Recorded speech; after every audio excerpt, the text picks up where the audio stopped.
శివపార్వతుల కథ చాలామందికి తెలిసిన కథే, కాని ఇందులో మన జీవితానికి ఉపయోగపడే ఒక గొప్ప పాఠం దాగి ఉంది. రండి, ఈరోజు ఆ కథలోని సారాంశాన్ని కొంచెం లోతుగా చూద్దాం. అవును, మీరు విన్నది నిజమే. ఇది కేవలం దేవుళ్ల మధ్య జరిగిన ప్రేమకథ అనుకుంటే పొరపాటే. చెప్పాలంటే ఇది ప్రపంచంలోనే మొట్టమొదటి ప్రేమ వివాహం. దీని వెనుకున్న అస్సలు అర్థం చాలా చాలా లోతైనది. సరే, మరి ఈ ప్రేమకథలోకి వెళ్ళిపోదామా? అసలీ కథ ఎలా మొదలైంది? పార్వతీదేవికి చిన్నప్పనుంచే మనసులో ఒకటే సంకల్పం, శివుడే తన భర్త కావాలని. ఆ సంకల్పమంత బలంగా ఉండేది మరి. అది కేవలం ఏదో ఆకర్షణో, కోరికో కాదు. ఆమె ప్రేమ చాలా అసాధారణమైనది. ఎందుకంటే ఆ ప్రేమ వెనుక సంవత్సరాల తరబడి చేసిన తపస్సు ఉంది, గొప్ప త్యాగముంది, అన్నింటికీ మించి అచంచలమైన విశ్వాసం ఉంది. సో దీన్ని బట్టి మనం నేర్చుకోవాల్సిన కీలకమైన విషయం ఏంటంటే, నిజమైన ప్రేమ అంటే కేవలం మాటలతో చెప్పేసేది కాదు. దానికి 3 ముఖ్యమైన స్తంభాలు కావాలి. అవే త్యాగం, సమయం, ఇంకా సహనం. ఇప్పుడు పార్వతీదేవి చేసిన ఆ తపస్సు గురించి చూద్దాం. ఒక్కసారి ఆలోచించండి. ఆమె ఒక రాజకుమారి. అన్ని సుఖాలు, సకల సౌకర్యాలు వదిలేసి అడవులకు వెళ్ళి కఠోరమైన తపస్సుకి పూనుకుంది. ఆమె తపస్సు తీవ్రత ఎంతలా ఉండేదంటే చివరికి గాలిని కూడా పీల్చడం మానేసిందట. అంత కఠినంగా తన దీక్షను కొనసాగించింది. అంతేనా, భరించలేని చలిలో గడ్డకట్టే మంచు కొండలమీద కూర్చుని తన పట్టుదల ఏంటో చూపించింది. ఇంకా మండుటెండలో నిలబడి ఇవన్నీ దేనికోసం? కేవలం ఒకే ఒక్క లక్ష్యం కోసం, శివుడిని తన భర్తగా పొందాలనే సంకల్పం కోసం ఈ కఠిన పరీక్షలన్నిటినీ ఎదుర్కొంది. ఆమె మార్గంలో అడ్డంకు రాలేదనుకుంటున్నారా?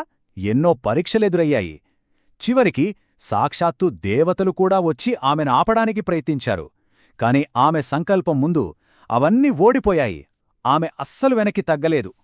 ఇక చివరికి ఆమె ప్రేమలోని ఆ పవిత్రతను, ఆ అచంచలమైన పట్టుదలను చూసి సాక్షాత్తు ఆ మహాదేవుడే చలించిపోయాడు. ఆమెను తన అర్ధాంగిగా అంగీకరించాడు. అంటే ఆమె భక్తి ఆయన్ని గెలిచిందన్నమాట. అయితే ఈ కథలో మరో కోణం కూడా ఉంది, చాలా గాఢమైనది, మనసును పిండేసే ఒక భాగం. అదే సతీదేవి వృత్తాంతం. తన తండ్రి దక్షుడు యజ్ఞం చేస్తూ శివుడిని అవమానించినప్పుడు ఆ అవమానాన్ని భరించలేకపోయింది సతీదేవి. ఆ యజ్ఞగుండంలోనే తనను తాను అగ్నికి ఆహుతి చేసుకుంది. ఇక ఆ వార్త తెలిసిన శివుడు ఆ బాధను తట్టుకోలేకపోయాడు. కోపంతో, దుఃఖంతో రగిలిపోయాడు. తన ప్రియసతి నిర్జీవదేహాన్ని తన భుజాలపై వేసుకుని ఆ శోకంతో యావత్ ప్రపంచాన్ని చుట్టేశాడు. ఆ సమయంలో ఆయన చేసిన ఆ ప్రళయ నృత్యం, రుద్రతాండవం సృష్టి మొత్తాన్ని గజగజలాడించింది. ఆయన కోపాగ్నికి దేవతలు కూడా భయంతో వణికిపోయారు. ఈ సంఘటన మనకు ఒక గొప్ప సత్యాన్ని చూపిస్తుంది. అదేంటంటే, ప్రేమ ఎంత లోతుగా, ఎంత గాఢంగా ఉంటుందో దాన్ని కోల్పోయినప్పుడు కలిగే బాధ కూడా అంతే లోతుగా ఉంటుంది. శివుడి ఆ శోకం నుంచి మనం నేర్చుకోవాల్సిన మరో ముఖ్యమైన పాఠమేంటంటే, అదుపు చేసుకోలేని కోపం, అదుపులో లేని దుఃఖం చివరికి మన సొంత నాశనానికే దారితీస్తాయి. శివుడి ఆ ప్రళయాన్ని ఆపడానికి చివరికి సాక్షాత్తు మహావిష్ణువే రంగంలోకి దిగాల్సొచ్చింది.